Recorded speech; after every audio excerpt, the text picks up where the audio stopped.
Okay, thank you so much for that introduction, Ryan. And rainy afternoon, everyone. So I hope our internet will be better, no, as we dive into our sharing together for this afternoon. So again, I would like to introduce myself. I'm Jane Perez. I'm a senior high school chemistry teacher in Xavier School.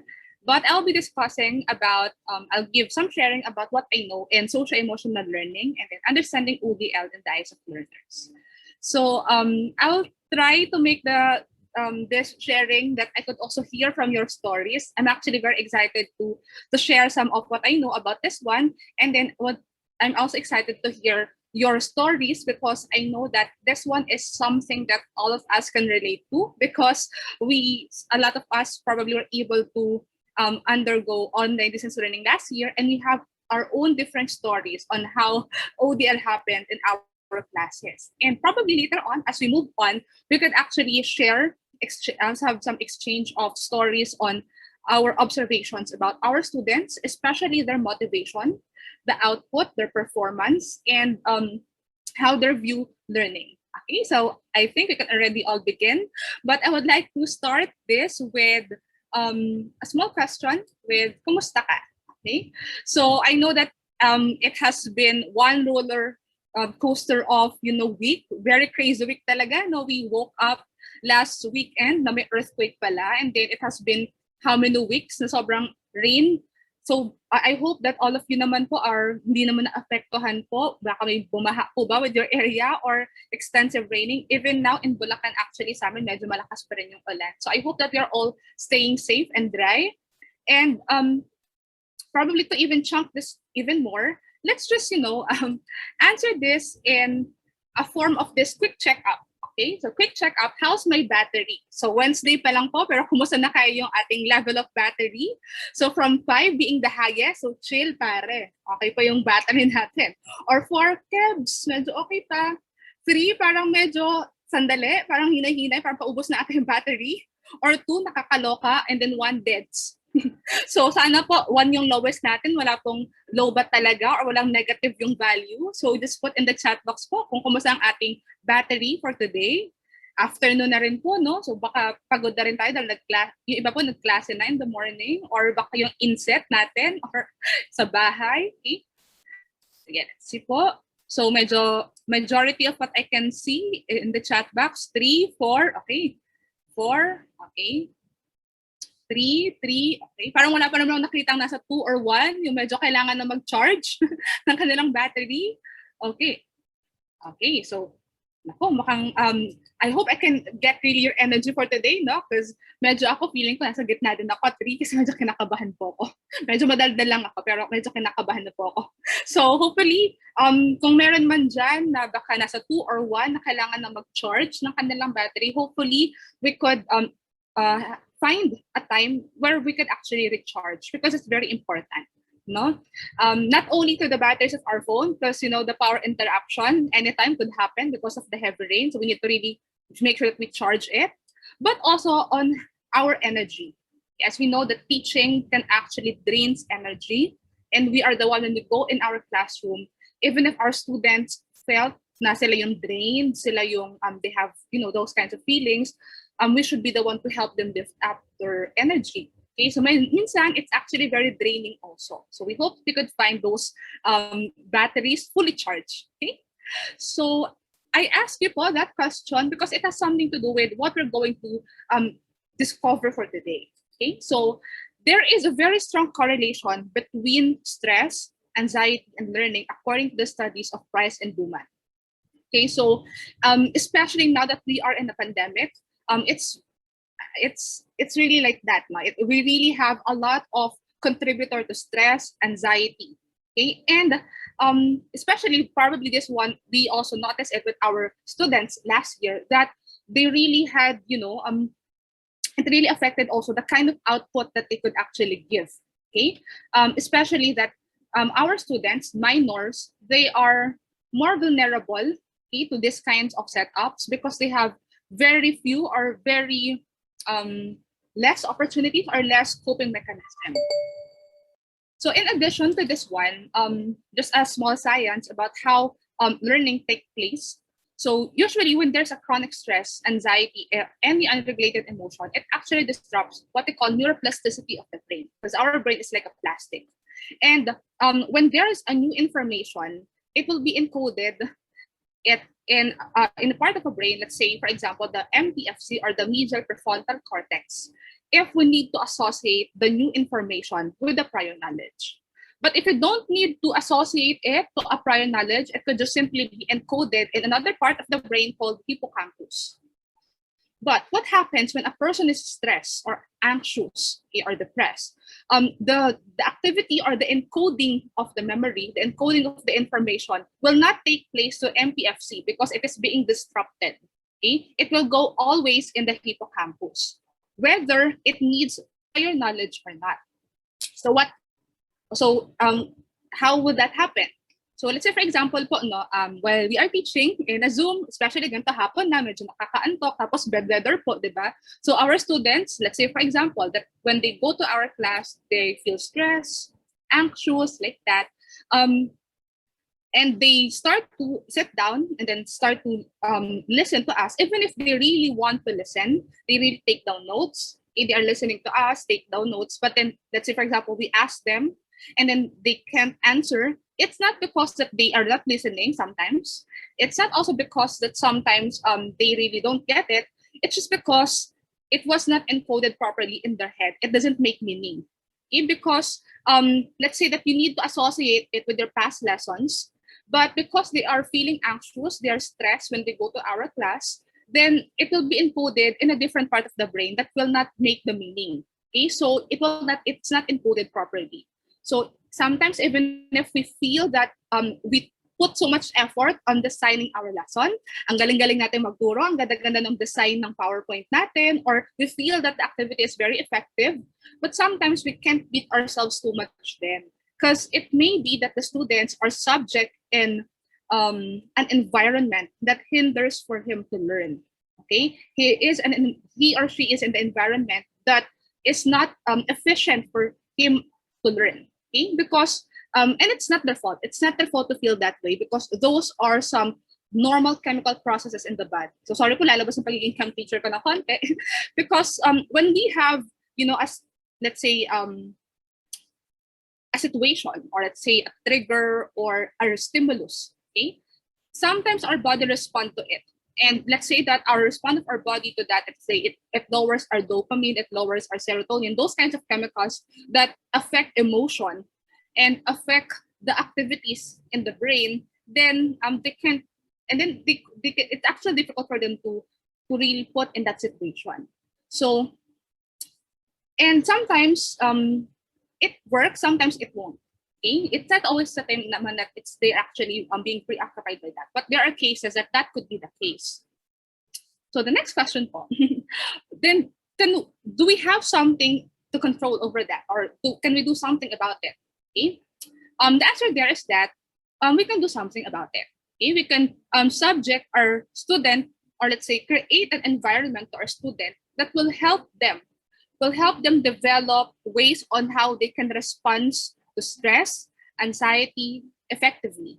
Okay, that they could actually do something about it. And that's what we're going to study in socio-emotional learning, to develop skills that will help them to respond effectively to anxiety, to stress, because hindi naman mawawala yun sa buhay natin, na church.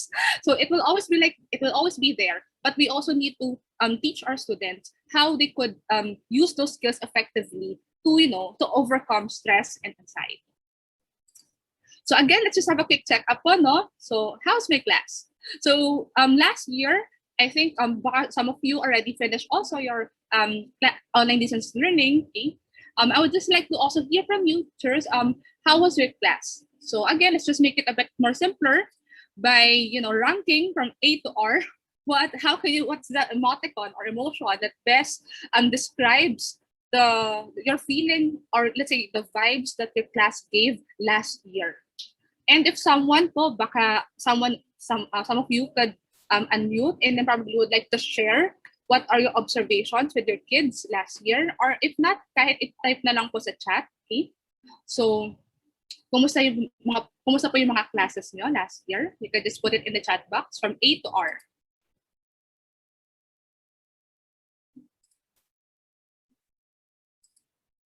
Okay? O parang happy po yung mga nakikita ko.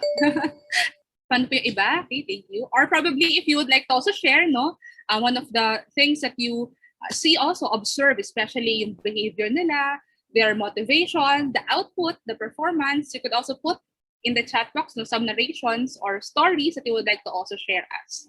Or baka if you would like to unmute also, we would like to hear from you. So I think we have here a mix of answers, okay? But I think majority are in the positive spectrum. We have A, F, okay? We also have G, okay?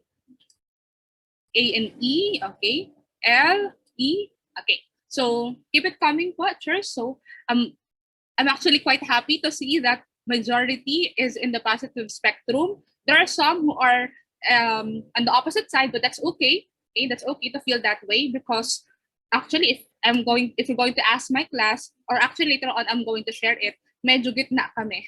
There are some very epiphanic or very good vibes, let's say A or F vibes that I got, but there are also like an L or an M, okay, in my class, that probably, especially during the latter part, nung patapos na, you could actually feel that they're also being trained. Okay? So again, thank you po for those who answered in the chat box. So now we'll be going to socio-emotional learning. So it's a process through which,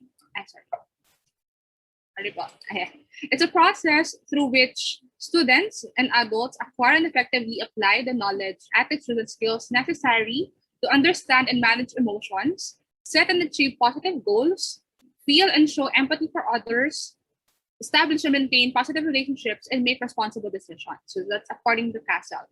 And this is the framework that the Castle gave. So we have self-awareness, self-management, social awareness, relationship skills, and responsible decision making.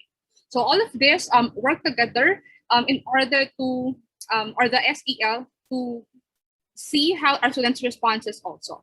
Okay, so socio-emotional learning, I'll just go back. Okay, I would like to highlight the word process. Okay, and it's very difficult to look at this one, because it's not like what we do in classes. Pag may exam tayo, you can already see the results, if they can already answer the questions or not. Because it's a journey, it's a process that we would like to develop. How they interact with other people, how they manage their emotions, how they develop empathy, how they make good relationships. And especially now that we are in the online distance learning, it's very difficult to see and assess and help students develop this, especially that they need this the most. Because of course it's very difficult to be social, because we have a different definition of social now, because it's virtual, and most of the time our students are isolated, so it's also difficult to ask them so much about how they manage their emotions. So what we can actually do is to really set an environment that our students can actually help cultivate these skills, so that it will help them when they grow up. Our school, the priority is to assess, to check if our students, get the lesson. Let's say, for example, in my class, to make chemical reactions. Okay, that's what I assess. I go to the laboratory, then ask them to perform chemical reactions and so forth, and then I'll give them a grade. But then when they submit to me, let's say, a group project of their experiment, I didn't assess if, let's say, nag-away-away ba muna sila bago sila nag-submit nun, or let's say, did they forge the answers, or did someone monopolize to do it, and then just the other group mates just pay him or give them food or like that. We can't assess that, right? But those are very important skills. We don't report that in the card that, okay, nag-away-away muna sila bago nila natapos yung project. Or let's say, si leader lang yung gumawa. But those are important skills. And when they go outside school, yun yung matututunan nila. Yun yung kailangan nilang harapin. How they interact with other people, how they manage the task when given to them, kahit, it's very limited time. And we don't assess that in school, and we don't teach that in school. But those are very important life skills. And now that we are in pandemic, medyo nakikita on how important social-emotional learning skills, because there are some students who can't manage their emotions, and it results to poor performance and sometimes not so good output, not only to academics, but how they view life and how they interact with people. So the key point is that we could actually create a supportive relationship. And this is not only one subject. Let's say I will create a module in chemistry that supports social emotional learning. It really takes a lot of effort from all the other stakeholders to do that also. In US, where first SEL was actually reported, they really make not SEL module, not SEL based lesson, but an SEL curriculum. It's the whole school helping each other from the protocols, from the activities, extracurricular, guidance, formation, all of them, they work together to help their students, even if they don't grade it, but help the students to, cultivate and reinforce the social emotional learning. Okay? And the school climate is very, very important. Most of our students, their whole adolescent life, they spend it in school. Nasa school lang sila. So even if they go to, it's really different. No? They will be meeting their group mates, their friends, their teachers, even let's say yung mga school personnel, the janitors or the librarian or the security guard, how they interact with them. Okay? So it's all of them play an important role on how students develop their social skills, their emotional skills, the social emotional skills. Okay? And it's very, very important when they go outside school, when they finish college and they go to the real world. It's a very important skill. So SEL activities are not limited to, hindi naman siya sobrang mahihirap. Probably we are doing it in our classes, in our school, but we just need to have, a goal that we will really be doing this one. Okay, that it's really something that you would like to do, and or probably we can just reinforce it. Okay, and have a goal in mind that this is for developing the social emotional learning of the students, from the policies, procedures, protocols in school, to the equity and access for the opportunities and services, stories, traditions, standard of accountability or discipline, how we discipline them also, especially kapag may mga interactions, let's say may mga extracurricular activities, when they have field trips, when they have prom or grad ball, we can actually make that also a social emotional learning activities, depending on what aspect we would like to work on. Is it about the social skills, how they, and for example, as in Xavier, all boys kami, so how they also interact with the opposite sex, okay? And when they work in a group, let's say a committee, and then lahat kunwari ng Jesuit school, how they work in that group kahit hindi nila kakilala, how they put their performance and heart in it, even if they just have a minor role. So those kinds of skills, we can actually help them develop when we give them so much exposure. And sometimes lang we are a bit baka medyo ma-disappoint tayo at some end because we can see at that instant the result. But at this particular point, just like what I've mentioned, it's a journey. So let's also be patient with our kids, with our students, even if it will take them 1 year, 2 years, 3 years, or buong high school nila for them to develop that. But at least they are moving forward. Their attitudes and belief, especially po sa teenage, about change and growth. Also, the way we interact with them. Okay, the teachers po have a very big role in developing SEL of the kids. How we say word, how we, our body language to them. Okay, paano tayo mag-interact, personal space, yung tone natin pa nagsasalita. Let's say when they ask, or let's say they recite in class, how we respond to it kapag mali yun. So those kinds of communications about how we also interact with them help develop some of the social emotional learning also. Even let's say, for example, may mga activities sa school, let's say may mga anti-bullying campaign or anti-harassment, those activities can also be included. Okay, and I think I wasn't able to put it here, but then mindfulness activity, very Jesuit po, no? Mindfulness activity is a very powerful tool for SEL. If you notice a while ago, in one of the main competencies, it's self-awareness. So when a person, let's say a student, they have, very negative emotions, or especially kapag medyo galit, if they could just sit down first with their emotion, because it's very difficult to also make sound judgment if they are, in a very emotional state, and that's also part of social emotional competencies and responsible decision making. We can actually just tell them to count 1 to 3, to breathe in, breathe out, to just make sure that you calm down first before you say something and you decide, because that's part of how they manage their emotion, how they make decisions, because sometimes, of course, we can't, hindi natin mababalik yung sinabi natin or some of our actions. So I think I don't have any time anymore, but I would like to share sana, because I studied, actually last year I studied the social emotional learning of my students. I presented that and write a paper about it. So I'll be sharing very quick na lang po. It's actually very interesting to see how students view online learning. I'll just give very quick na lang po siguro. No? I collected it from the e-portfolio of my students. So if you have questions, you can just put it already here. Thank you, Ryan, for reminding.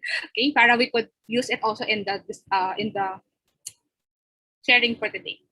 So I asked them to write their to write or to submit their outputs in an e-portfolio, and then one part of it is that they will be sharing a journal, how their journey in studying chemistry in our class. And I collected some of their answers and analyzed it using thematic analysis of Braun and Clark in 2006. And there are 4 major themes that emerge, but I'll be sharing only the one that is very related to social emotional learning, which is awareness and management of emotions. And this is also the bulk of where the students are coming from. First is that they have a very wide range of emotions. So let's say student C42, he mentioned that it was the one in red mark na lang po. It was very hard for him to immerse himself in a proper learning environment. And it will actually very difficult for, the brain to actually well work. So even if he would like to go to class, but then the environment hinders him to have, that optimum condition to learn. But on the other hand, I also have student A38. He acknowledged that, of course, there are, new year, new system, new challenges. I had eye strain, headache, lousy Wi-Fi. But the one in the red mark is very interesting, because he said that no matter what, how bad the situation is, people can grow to become better people in every way. And I also correlated their responses to their test scores, to their performance in class, and it actually showed a very high correlation also, that those who have good or high social emotional learning skills also perform well in academics. They're also the one who got high scores in their grades and do well in their performance tasks. And while there are also those in the negative spectrum, they have anxiety, demotivation, mental exhaustion, feeling of overwhelm. A lot of them also were able to manage to shift within the spectrum, and they have the feeling of being determined, inspired, hopeful, and grateful. So, for example, I have student B3. So he mentioned that, of course, it's very difficult to learn. Okay, there are a lot of, especially when we started to have an exam online, he found it very difficult to navigate using the platform. But what he did, is to do something about it. Okay, not just to sit the feeling of the difficulty in doing the exam in that platform, but he was able to devise his own method, technique on how he can overcome it and do better with that. Okay, and probably I'll just end it with this one. Okay, there are also some other commitments that created more to their feeling of unwanted pressure, and that adds more to their feeling of being overwhelmed. So even if we have the online, the pandemic now, but then some of them were able to see that they have this unwanted pressure that adds more to their feeling of overwhelm, and thus affects how they also learn. Okay, and especially that they are in senior high school, they're transitioning to college. Okay, soon they're actually very overwhelmed also. Okay, so sorry, I think I consumed almost all of that time, so I'll just end it here. Okay. So if you have questions po about it, probably can message Ryan for that, and then he could forward it to me. Tama ba, Ryan?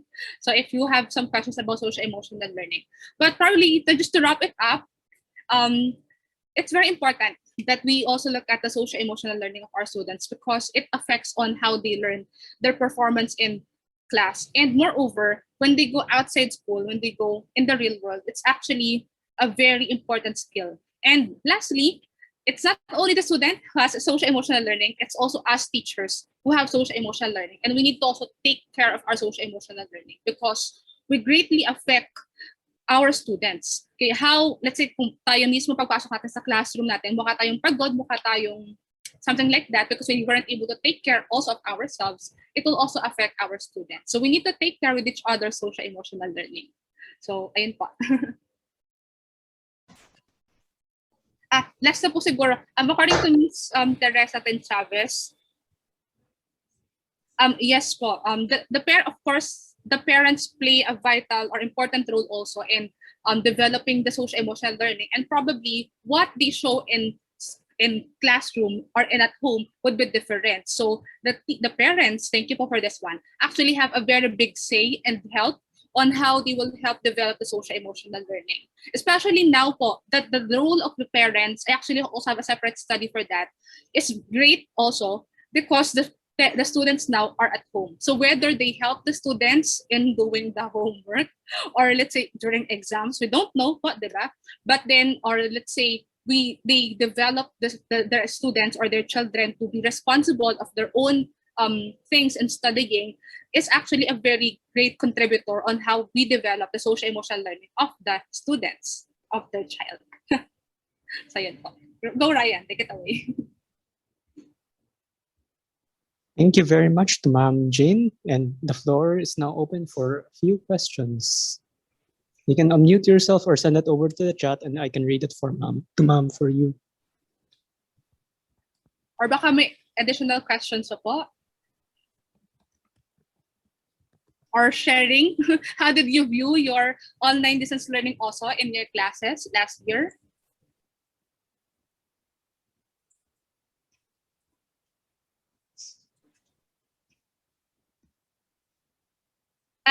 Is it possible? Once I officially publish it, na po, I can give you a study for that. But the paper is the correlation for social emotional learning in academic po. So one of it that I look at least in my paper, is their attitudes. So the one that I shown is one of the responses, the attitudes on learning, yung mga students, no?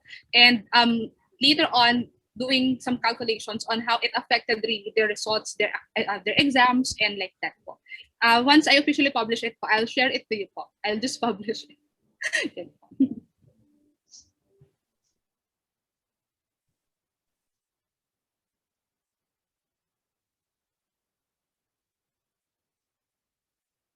Yes, thank you po, Ms. Chavez. That's opo. Actually, I would like to agree with that also. All of us naman po, we have what we call social emotional learning. So even the parents, I could actually imagine if they have multiple children at home doing ODL, and lalo na po siguro kapag teacher din si mommy or si daddy, no? So para I can just imagine the level of stress that they are into. But probably I would like to add the difference between the social emotional learning of the parents and the children, or the teachers and the children, is that we are adults, so we have more way on how we could respond to the stresses or like that, and we are more experienced to handle those, assuming that we have more experience to handle those. So as much as the parents and the teachers have our own stresses and our social emotional learning, I think what I found out with my study is that we also need to be very mindful pa rin with the social emotional learning of the students, because they are more vulnerable to this one, and how they handle the stresses. And the parents also need to learn nga sana din dito para they could see the students at home, especially that their children may probably at home, nasa kwarto lang nila mag-isa, diba? So baka they would like to, wala silang friends. Kumari, pag mga lunchtime, diba? Yung mga students po natin, naglalaro sila, or let's say they do something, they interact with their peers, but they can't do that they can do that now. Iba pa rin po ang affinity, of course, kapag family, and then kapag friends, di ba? Mas medyo makulit kwela yung mga bata kapag sila-silang friends. So it's actually good point po na na-raise po ni Ms. Chavez to also make the parents be aware that they also have key role in developing the social emotional learning of the students. Thank you po. Okay, once again, thank you very much to Ma'am Jane, and thank you also to our participants for attending this session. Our next session is entitled Journaling Online, and it will begin at 3:30 p.m. Thank you, everybody. Have a great day. Thank you, Jane.